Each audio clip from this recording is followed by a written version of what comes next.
সারা রাজ্যের সাথে আজ সিপাহীজলা জেলার ৬টি ব্লকেও ত্রিস্তর পঞ্চায়েত নির্বাচনে নিয়োজিত ভোটকর্মীরা তাদের ভোটাধিকার প্রয়োগ করেছেন। বিশালগড় ব্লকের ভিডিও তথা রিটার্নিং অফিসার নান্টু দেব জানিয়েছেন, ব্লকে ইডিভি বা ইলেকশন ডিউটি ভোটার রয়েছেন ৫১৫ জন। বিশালগড় পঞ্চায়েত সমিতি হলে সকাল ১০টায় শুরু হয় ভোট দানের কাজ।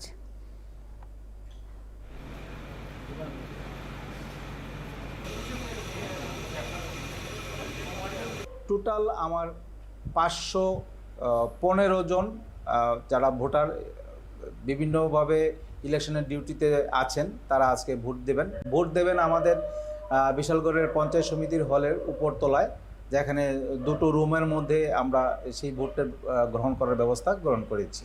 मैं यहाँ पे अभी वोट देने के लिए आया हूँ। फिलहाल पोस्टेड हूँ पतलिया घाट 11 TSR में। यहाँ अभी आकर के अच्छा ही लग रहा है, काफ़ी लंबी चौड़ी लाइनें हैं, किंतु शांतिपूर्वक वोट हो रही है।